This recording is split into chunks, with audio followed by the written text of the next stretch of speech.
السلام عليكم ورحمة الله وبركاته. سومالي دمانتين مير البادوني ذاك جوجتان وحان idinku salaamaya salaanta islaamka salaanka bacdi. maanta waxaan rabaa inaan laba qodob ka iraahdo xarigii loo geystay Nicimo Abwaan Qorane. dad badani way ka hadleen runtii hadalna waxa ma tarayo. maalintii la xiray maalintii ku xigtay waxaan malanayaa maraan wax yar ka soo hadal qaaday way jirtay laakiin aad marna uga ma hadlin. waxaa Soomaalidu kuma maada meel u baahan hadal wax kama taro. dabcan waxaan filayaa horta gabadhaasi in xabsiga ku jirta hadalkaygu wuxuu tarayaa horta baaba iska yar, laakiin waxaan doonayaa dadka kale ee Soomaaliyeed ayuu hadalkani ku socdaa. Nicimo kuma socdo dadka Soomaaliyeed oo hadalkani ku socdaa mid waxa weeyaan waa ummadda Soomaaliyeed guud ahaan, gaar ahaan dadka ku nool gobolada waqooyi. cid labaad ee uu ku socdaana waxa weeyaan waa cidii xidhay gabadhaasi. cida saddexaad ku socdaan waxa weeyaan baarlamaanka Soomaaliya. marka haddii aan ku bilaabo baarlamaanka Soomaaliya oo runtii yacni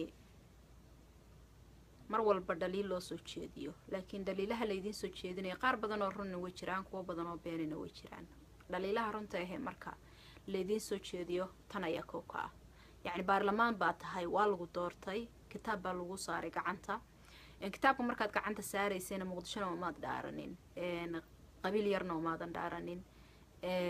magaalo ka mid ah Soomaaliyana umaadan dhaaran, laakiin waxaad u dhaaratay Soomaali intii la isku oran jiray 18 gobol ee Soomaaliya dadka ku nool. ummadaas masiirkooda inaad ka shaqeyso iyo wanaagooda ayaa lagu dhaariyay, laakiin laguma dhaarin cid gooniya. sidaa awgeed baarlamaan haddaad tahay kaalintaada waad gabtay, 99% waad gabtay kaalintii aad lahayd. kaalintii aad lahayd waxaad u gabaysaa waxyaabo fara badan way dhaceen, waxyaabo badan oo aad gaabis ka tihiin way jiraan, laakiin si qodobka haddaan u socday ah xiritaanka gabadha. waa gabadh yar oo da yar oo yacni buugaag qorta oo ka hadasha Soomaaliya, jecel qarnimada Soomaaliya, raadinaysa yacni ciddii ay ahayd, laakiin se maxaa lagu xiray ciddaad ha sheeganin. waa qof yiri maanta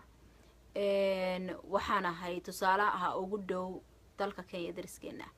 Kenyaan baan ahay, calankaygii iyo waxaan raadinayaa iyo qarannimadeedii waayo Ilaahay baa iga dhaliyay Kenya.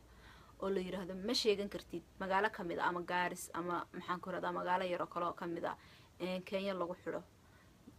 baarlamaanka Kenya xadka yacni xuquuqda uu qofkaasi u soo gudi karaa waxay tahay inuu ka hadlo. waan ognahay inaydan tagi karin meesha lagu xiray, laakiinse waxaan ognahay meesha lagu xiray baarlamaanka soo jeeda inay joogaan Muqdisho. waxaan kale ognahay ka Muqdisho ka soo jeeda iyo ka 18 gobol ee Soomaaliya ka soo jeedaaba isku siinay ugu dhaarteen ummadda Soomaaliyeed qof kastaba inay xuquuqda iyo sharciga ay ilaaliyaan. sharci dejin baad tihiin, idinka ayaana mas'uulka ah qof kasta oo Soomaaliyeed. Soomaaliduna markay idin soo xilanaysay oo qabiil walba oo qof baarlamaan uu iska soo dhex saarayay ama 2 ama 3 ma uusan matalaynin qoladaas, mana uusan matalaynin qabiil gooniya, laakiin markaad kitaabka gacanta saaraysay dib u xasuuso waxaad u dhaaranaysay danta ummadda Soomaaliyeed iyo dalka Soomaaliyeed. marka waxaan rabaa baarlamaanka Soomaaliyeed ugu yaraan xitaa hadalna waadan wax kale xitaa deedan qabanaynin. gabadhaasi waa Soomaaliyeed, Soomaalinimo u doodaysay, waxay tiri Soomaali baan ahay, waxaan raadinayaana waa Soomaali, waxaan baad goob ugu jireen oo calankaas soo ahaa. calanka buluuga un bay kor u qaaday, buugaag bay qortay, way gabayday, wax kale oo ay intaas tamarteeda ah. yacni qaar badan oo la mida oo la da ah oo la garaada oo la aqoona baa jira, laakiin aan inta xitaa garanaynin oo aan intaan soo hadal qaadi karaynin. marka waxaad maanta baarlamaan oo muujinaysaan idinka oo namatalaya oo magaca Nicimana meesha ku jooga, magaceegana meesha ku jooga, magaca Soomaali weyn meesha ku jooga, ayaa waxaad muujinaysaan rajada Soomaaliyeed inaad sii dabooleysaan. sababtoo ah qofka maanta Soomaalinimo ku dooda haddii uu dhibaato muto waxay noqonaysaa mid kale oo rajaynaya inuu sidaas oo kale u hadlo, inuu rajada ka noqdo, inuusan isku dayin xitaa inuu soo hadal qaado. marka maxay tahay niyad dilka intaa leeg ee dadka xitaa Soomaalinimada raadinaya aad niyadda uga dilaysaan oo aad ugu dhisi weydeen niyadda? mas-uuliyad baa idinka saaran. waxba yeedaan qaban xabsi kama soo bixin kartaan, laakiin si at least waxaad awoodi karaysaan si guud dawladda haddaan u idhaahdo baarlamaanka kaliya ma aha, laakiin baarlamaanka waxaan soo qaadanayaa shacabka Soomaaliyeed bay matalaan. madaxweyne, ra'iisul wasaare, wasiiro anigaanan kala reebaynin dawladda dhexe ee Soomaaliya. yacni ugu yaraan waxay ahayd inay tiraahdo meeshaas maadaama annaga hadda aanan joogin kana talinaynin waxaan rabnaa in loo qabto lawyer lacagteedana ay bixiyaan isla markaana gabadha xabsiga aysan ku jirin waqtiga intaa tiro leeg aad iyo aad baan uga xumahay way jiraan hay'ado u dooda xuquuqda aadanaha way jiraan dad badan oo ku lug leh lanqeyrta casbaa ku jirta dad fara badan oo hawsheeda wadaa ku jira isniinta maanta Soomaaliya marka dawaagu u bari isniin bay u noqonaysaa isniintaas ayaa nal rajaynaya inay soo bixi doonto waana u duceynaya inay horta soo baxdo laakiin se dhaliisha ugu horeysa waxaan saarayaa baarlamaanka Soomaaliyeed dhaliisha labaadna aan soo noqonaya waxay tahay midda Soomaali shacabkeeda ama koonfur jooga ama waqooyiha joogo xanuun baa jira marka Soomaaliya oo dhan ka dhaxeeya xanuunkaas oo haysta shacabkii Soomaaliyeed ku habsaday oo qalbiyadoodii lagu madoobeeyay awoodoodina laga qariyay xanuunkaasi wuxuu yahay adduunweynaha markaad u fiirsato adduunka markaad socoto wax badan baad ogaanaysaa adduunweynaha markaad u fiirsato waxaad arkaysaa yacni adduun ama dad meel ku nool ma jiro waxaysan rabin sanka laga geliyaa ma jirto maanta haddaad wax diido wixii aad diiday shacabka isu soo baxaya boodhar bay soo qaadanayaan ninka u taliya ama ciday doontaba ha noqoto si kasta oo ay u tahay dawlad xitaa dictatori xitaa hadday dadka dhan intay isu soo baxaan iskaashadaan gacmaha isqabsadaan yiraahdaan waxaan dawladana nagu wada anagu ma doonayno qof khasab qof ku maamuli kara adduunka kama dhacdo waxa uusan rabin qof lagu ma qasbi karo xadgudubna laga ma geysan karo waayo sababtaan diin sheegaya magac ayaa u yeelay ninka madaxda ah ama madaxweyne ha noqdo ama baarlamaan ha noqdo ama wasiir ha noqdo ninku markuu isku sheegayo ama xil uu ku fadhiisanayo magac ayaa u yeelay Soomaali shacab baa u yeelay yuu matala markuu maanta ama qadar tagayo ama Mareykan tagayo ama Yurub tagayo ama Turki tagayo magaca uu ku tagayo meesha yaa iskale ma shakhsigaas iskale maya Soomaali baa leh shacabka iskale maadaama awoodda inta leeg aad leedihiin oo magac inta leeg aad u sameyseen ma waxaad awoodi kari weydeen intaad isku soo baxdaan inaad tirahdaan annaga waxaan ma aqbali karno haddaad diidaan ma qoriba sanka leedinka wada gelin lahaa waa maya dad baa ku leeyeen hadda dadku iska dan yaro qof walba aroortii naftiisa u kala haday walaalka haddaadan dhibaatadiisa aadan ka naxaynin oo aad tiraahdo danteedaan u kala haya ama adeegaygii baan doonanayaa qofkan kale walaalka la qaadanayana sidiisa ha loo galo ama maxaar ha loo dhiibo ama Ethiopian ha xidho ama maxaan ku raada maamul ha xidho cid doonaysa ha xidhato ogow debrina adiga ayaa ku xiga hal maalin oo aad uga baaqsato arrimahaaga oo dhan intaad dib u dhigato mudaharaad samayso isku soo kacdo haddaad isu soo baxdaan adduunyaha dhan intuu idin soo fiiriyay xaloonayaa dadkan maxay diidan yihiin dadkan waxay ka cabanayaan waa xaq darrada marka dadkii hadday diidan yihiin ninkii maamulayay sharaf darro intaas ugu filan inuu yiraahdo waxaan waan idinka daynayaa please iga joojiya mudaharaadkan iyo waxaad wadaan iyo inuu idinka tago oo dhibka oo saa idinkaga daayo marka yacni xorriyatu qawl haddii la isku diidan yahay la iscaburinayo ama sanka la iska gelinayo wax cid adduunyada maanta sanka wax iska gelisaa ma jirto shacabka Soomaaliyeedna waxa leeyahay koonfur joog ama waqooyi joog awoodaas waad leedahay ninka madaxda ku ah kuma talin karo laakiin shacabka ayaa u talin kara aqoonti baase ka maqan iyo inay aaminaan inay shacabka awoodda inta leeg ay leeyihiin oo qofkii doonaan iyo dhibkii kasta oo lagu hayaba ay ka hor imaan karayaan marka intaana shacabka reer waqooyi aad iyo aad baad ula daahdeen balay aadna waad ugu dhaliilantihiin runtii kaliyana dhaliishaas idin ma saareen dhammaan shacab weynaha Soomaaliyeed oo dhan bay saaran tahay waayo ma dareensana awoodda Ilaahay siiyay iyo xoog ay leeyihiin inta markaan shacabka kaga imaado waxaan rabaa marka dadka ay xiran tahay gabadhaasi ay xidhay waxaan leeyahay bal su'aalahan soo socday isweydii qadiyadaadu maxay tahay iyo rabitaanka ugu weyn hadda gabadha lagu xidhay waxa weeyaan anaga ma rabno Soomaaliya haba rabin xanjo cidina iskaga ka dhigi mayso xanjo qofna iskaga ma ka dhigayo la isku ma ka dhijinayo maanta anigaygan haddaan ku yiraahdo Soomaaliya soo raacaa tirahdo maya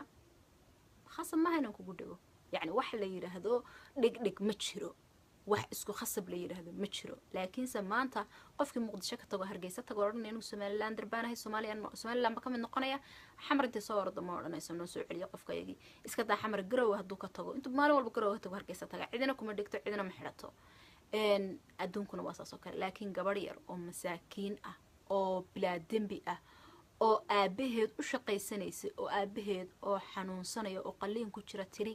ka maarsan weyday oo tiri aan soo arko aabahay xabsi inaad dhigto ma kula tahay inaad sharaf ku helayso ma kula tahay inaad tiraaf ku helayso ma kula tahay inay wanaag ku soo hoynayso ma kula tahay dadka aad xukumaysa laftirkooda xitaa inay sharaf aad kaga helaysiyo magac waa maya adduun weynaha magac daray kuugu tahay dadka aad u xukumayso u talinayso magac daray kuugu tahay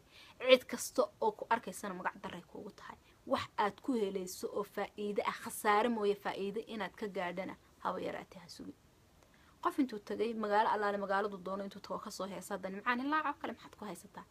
waa fanaan anti kuguma qaadin kuma habaarin kuma caayin wax kuma odhan qadiyadiisa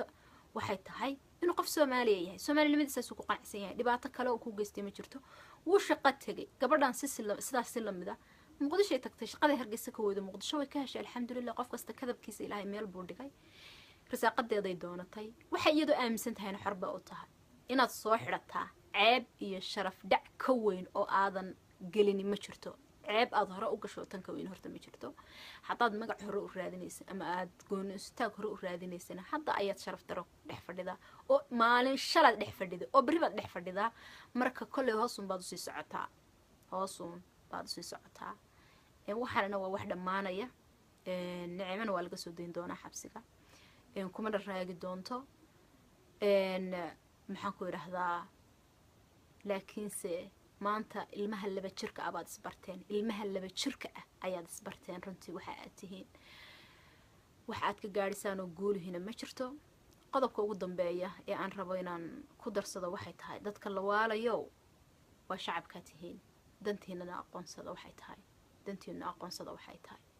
cid ku dhagaysa ama cid xanjo cid iskaga dhigaysa maanta magaalo dul saaran ma jirto laakiinse waxaa laga hadlayaa waa rabitaan shacabna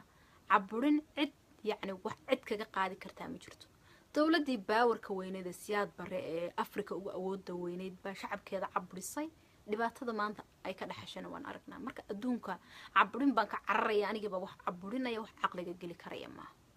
intaan caburin ka cararaban cid kale caburinaya no way wax ku soconaya ma jirto dadkaagiibaad dhibaysaa dadkaagiibaad lugoynaysaa haddana waxaan leedahay hallay jeclaado dee maxaa lagugu jeclaanaya wax lagugu jeclaado ama wax lagugu raaco maanta soomaaliya gobolladii ay gumaysanayeen ingiriis uu gumaystay 5 gobol bay ahaayeen 5tii gobol waxaa kasoo haray maanta gobol iyo gobol barki yacni waxaasoo dhanna maxaa keenay diiqad gelin inaad dadka xorriyad siiso wax wanaagsan tusto maanta waxaan aaminsanahay inaad faa'iido ku gaari lahayd inaad maanta tiraahdo qof kasta xor buu yahay kii Soomaali raacaya ha raaco kii aniga soo raacaya ha raaco laakiinse aniga waxaan wanaagsan baan idin hayaa hadday ku raacayaan dadkaasi Soomaalidu waa dad wanaaga jecel meel wanaag lagu hayana cidina cid yacni qof kastaba wax leeyaan lagaaga horreyn wanaag qofkii wanaag sameynaya laakiin ingiriis wuxuu gumaystay 5 gobol bay ahayd talyaanina inta in leeg wuxuu gumaystay inta kale waqooyi iyo koonfur iyo wuxuu gumaystay gobolada dhexe 5tii gobol baa tirahdeen Somaliland baan noo bixinayna bal maanta u fiirso boorama waxaa ogtihiin in dadka lagu caburinayo oo shacabkeeda la xirxirayo maxaan ku raadayay sool waxaad ogtihiin taamid ka sii diran inay ka taagan tahay waxa kale ogtihiin qaybo burca kamid ah hadda gobolkan aad tirahdaan cayn gobol ma ahayn waa magaalo waana magaalada Buuhoodle gobolka Togdheer buuna ka tirsan yahay yacni xilligii dawladii dhexe intii ay kaga dhacday ee gobolada loo yaqaanay waa haaf kamid ah cayn waa haaf kamid ah nirahdee gobolka Togdheer maanta marka haaf Togdheer ah iyo haaf waqooyi galbeed ah baad ku soo hadhay waxaasoo dhan maxaa dhibka kuugu wacan waa mashaakilaadka dadka ka dhex wadid waa musiibada tan dadka aad ku haysid iyo amxaaradan aad hoosta kaga jirto marka nicimo way soo baxaysaa laakiin waxaad ogaataa inaad ceeb ka dhaxashay inta soo barbay inaan ku sheego inaad sida ugu dhaqsaha badan iska sii deysaana waanu idin ka codsanaynaa aad baan idin salaamayaa dhamaantiin assalaamu calaykum warahmatullahi wabarakatuh